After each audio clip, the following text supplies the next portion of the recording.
வணக்கம். தாய்நாடு செய்திகளுடன் நான் நிரோஷன். நாடாளுமன்றத்தில் இன்றைய தினம் நாடாளுமன்ற உறுப்பினர் சிவஞானம் ஸ்ரீதரன் வடக்கு கிழக்கு மத்திய மாகாணங்களில் வாழ்கின்ற தமிழ் முஸ்லிம் அல்லது தமிழ் பேசுகின்ற சிறுபான்மை இனங்கள் தொடர்பான மனித உரிமைகள் தொடர்பான அல்லது மனித உரிமை மீறல் தொடர்பான ஒரு பிரேரணை கொண்டு வரப்பட்டது. குறித்த பிரேரணையில் உரையாற்றிய அர்ஜுனா எம்பி பல்வேறு விடயங்களை சுட்டிக்காட்டி ஆபாசப்பட்டு பேசியிருந்தார். அதே நேரம் கடல் தொழில் அமைச்சர் ராமலிங்கம் சந்திரசேகர் வடக்கு மாகாணத்தில் முன்னெடுக்கப்பட இருக்கின்ற மீன்பிடி இறங்குதுறை திருத்தம் உள்ளிட்ட பல்வேறு அபிவிருத்தி திட்டங்கள் தொடர்பாக பேசியதோடு ஸ்ரீதரன் கொண்டு வந்த மனித உரிமை பிரேரணை சம்பந்தமான கருத்துக்களையும் முன்வைத்திருந்தார்.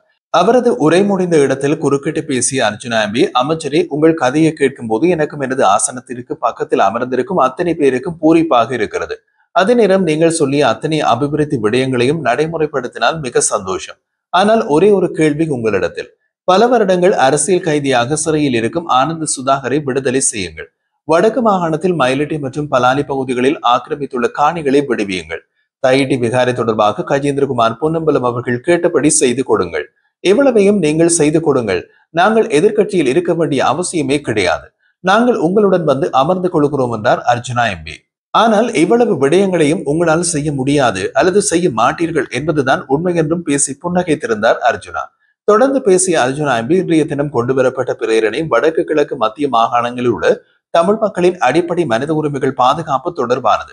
இது தமிழ் மக்களின் பிரேரணையாக தனியாகவோ, மலைய மக்களின் பிரேரணையாக தனியாகவோ, அதே போல் முஸ்லிம் மக்களுடைய தனி பிரேரணையாகவோ கொண்டு வரப்படவில்லை. எந்த தமிழ் கட்சியாக இருந்தாலும் ஒரு சிங்களவன் வந்து எங்களுடைய மானத்தை பறிப்பதற்கு தான் விட்டு போக தயாராக இல்லை என்று ஆபாசமாக கூறினார் அர்ஜுனா. நாடாளுமன்ற உறுப்பினர் ஸ்ரீதரன் ஒரு வசனம் கூட தவறாக பேசாத இடத்தில் சபை முதல்வர் பிமல் ரத்நாயக ஸ்ரீதரனின் பிரேரணையில் தமிழ் சிங்கள என்று இரண்டு இனங்கள் என்று சொல்லி பேசியிருப்பதாக கூறுகின்றார். ஆனால் அவ்வாறான ஒரு விடயம் அவரது பிரேரணையில் இருந்ததாக அவர் குறிப்பிடவில்லை என்று ஆவேசப்பட்ட அர்ஜுனா, இது ஒரு அப்பட்டமான கேவலமானது. அதே நேரம் பிமல் ரத்நாயக வெட்கி தலைகுனிய வேண்டிய ஒரு விடயம் என்று குறிப்பிட்டார்.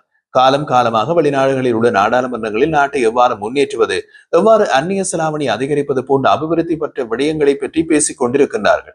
ஆனால் இங்கே நாங்கள் நீ சிங்களம், நான் தமிழ், நீ முஸ்லிம் என்று இனவாத அரசியல் பேசிக் கொண்டிருக்கிறோம். இது இன்று நேற்றல்ல, ஆங்கிலேயர் இலங்கையை விட்டு செல்லும் போது எடுக்கப்பட்ட ஒரு கதை இந்த இனவாதம் என்பது என்றார். நான் இனவாதமாகவோ பிரதேசவாதமாகவோ பேசுபவன் அல்ல என்று குறிப்பிடும் அர்ஜுனா எம்பி, மட்டக்களப்பிலும் அல்லது சிங்கள பிரதேசமான அத்துருக்கிரியவிலும் போய் நான் வாக்கு கேட்டாலும் நான் நாடாளுமன்றத்திற்கு தெரிவாவேன் என்றார். இந்த நிலையில் என்னுடைய ஒரு தமிழ் சகோதரரை இந்த நாடாளுமன்றத்திற்கு வந்து 10 வருடங்களுக்கு முன் கால் பதித்த ஒருவரை அவமதிப்பதை பார்த்து கொண்டு பேசாமல் இருக்க முடியாது என்றார் அர்ஜுனா. விமல் ரத்நாயக்க கூறுகிறார், யாழ்ப்பாணத்தில் தேர்தலில் நாங்கள் வென்று வந்திருக்கிறோம் என்று. ஆனால் 2வது தடவை ஒருவனாவது வாக்கு போட்டு உங்களை தேர்ந்தெடுத்திருப்பானார். அவ்வாறே உள்ளூராட்சி மன்ற தேர்தல்களில் வடக்கு மாகாணத்தில் ஒரு சபைகளை கூட கைப்பற்ற முடியாமல் உங்களை துரத்தி அடித்திருக்கிறார்கள் என்பதையும் சுட்டிக்காட்ட மறக்கவில்லை. அதாவது நாடாளுமன்றத்தில் நான் சொல்லாத ஒரு விடயத்தை நான் சொன்னதாக கூறி தவறான குற்றச்சாட்டை முன்வைத்து தன்னுடைய ஒளிவாங்கி இடைநிறுத்தியதற்கு கிடைத்த பலனே உள்ளூராட்சி மன்ற தேர்தலில் ஒரு இடத்திலும் வெல்ல முடியாமல் போனது தோல்வி என்பதையும் அர்ஜுனா குறிப்பிட்டிருந்தார். தொடர்ந்து அரசு இனவாதம் பேசுவதில்லை என்று கூறி அரசியல் செய்யும் தேசிய மக்கள் சக்தி உண்மையில் செய்வது ஒரு இனவாதம் என்று சுட்டிக்காட்டினார். அது பற்றி கூறிய போது நேற்றைய நாடாளுமன்ற அமர்வில் நாடாளுமன்ற உறுப்பினர் ராமநாதன் அர்ஜுனா தமது ஆபாசத்தை வெளிப்படுத்தி புலிகளின் தலைவர் பற்றிய பொய்யான தகவல்கள் பரப்பப்படுவது பற்றிய கவலை குறிப்புகளை முன்வைத்தார். அவர் குறிப்பிடுகையில், புலிகளின் தலைவர் எங்களின் தெய்வம், அதை பற்றிய கதை சொல்லும் அதிகாரம் சபை முதல்வரும் அமைச்சருமான பிமல் ரத்நாயக்கவுக்கு இல்லை என்ற விதத்தில் தனது கருத்தை தெரிவித்தார். அவருடைய கருத்து நிகழ்வை பின்னணி மற்றும் அரசியல் சூழலுடன் தொடர்புடையது. குறிப்பாக மாகாண சபை தேர்தல் நெருங்கி வரும் நிலையில் யாழ்ப்பாணத்தில் புலிகளின் தலைவரை பற்றிய கதைகள் வாக்களிப்பை பெற்றுக் கொள்ளும் ஒரு பகுதியாக பயன்படுத்தப்படுவதற்கான முயற்சிகள் நடைபெறுவதாக அவர் சுட்டிக்காட்டினார். இதற்கு பதிலாக அமைச்சர் பிமல் ரத்நாயக வெளியிட்ட கருத்து அண்மையில் பிரபாகரன் யாழ்ப்பாணத்தில் இருந்த போது மாஃபியா இல்லை என்பதாக இருந்தது.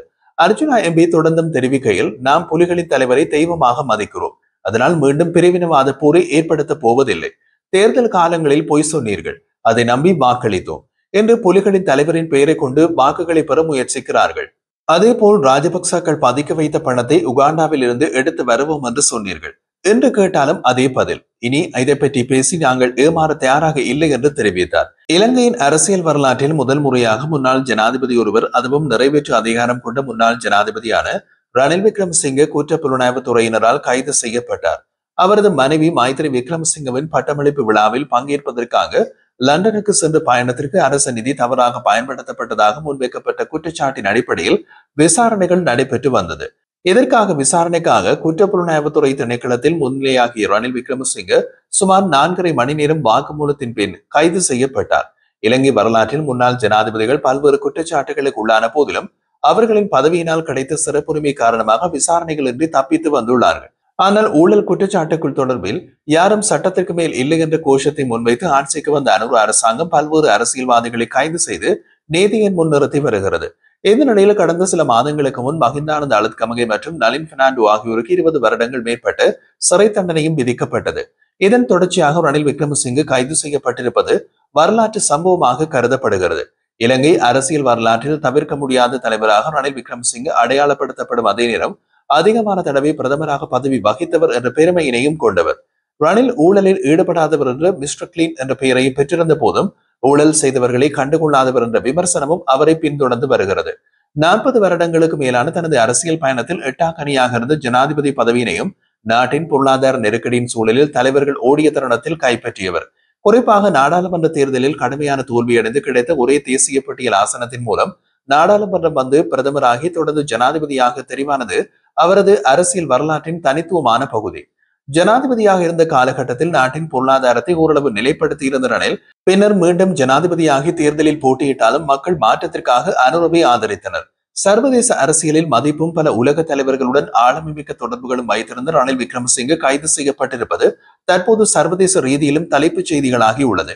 இவ்வாறு வரலாற்றில் முதல் முறையாக முன்னாள் ஜனாதிபதி கைது செய்யப்பட்டுள்ளமை இலங்கை அரசியலின் பாதையை மாற்றக்கூடிய அதிர்வலைகளை ஏற்படுத்தி இருக்கிறது. ஒரு நாட்டின் முன்னாள் ஜனாதிபதியை கைது செய்வது தொடர்பாக அரசாங்கத்தின் நடவடிக்கைகள் எதிர்க்கட்சியின் கவனத்திற்கு வந்துள்ளன. ஸ்ரீலங்கா முஸ்லிம் காங்கிரசின் தலைவர் மற்றும் சட்ட வழக்குத்துறையில் அனுபவமுள்ள ரவுஃப் ஹக்கீம் நாடாளுமன்றத்தில் கருத்து வெளியிடும் போது முன்னாள் ஜனாதிபதி ரணில் விக்ரமசிங்கே கைது செய்யப்படுவதாக முன்னரே யூடியூபர் ஒருவர் தகவல் வெளியிட்டதை பற்றி கேள்வி எழுப்பினார். அவர் இந்த தகவல் எப்படி அரசு உயர்மட்டத்திலிருந்து கசிய விடப்பட்டு வெளியேறியது என்பதை ஆராய வேண்டும் என்றும் தெரிவித்தார். இது ஒரு பாரதூரமான நிகழ்வாகும். இதனால் அவர் மற்றும் அவரது கட்சி அச்சமடைந்துள்ளதாகவும் ஹக்கீம் சுட்டிக்காட்டினார். இத்தோடு அண்மையில் பிரதமர் ஹரணி அமரசூரியவுடன் புதுவெளியில் நெருக்கமாக நடந்த நிகழ்வையும் ஹக்கீம் சுட்டிக்காட்டி ஒரு நாட்டின் பிரதமர் பொது இடங்களில் நடந்து கொள்வதற்கான சில நடைமுறைகளை மீறியதாகவும் தெரிவித்தார்.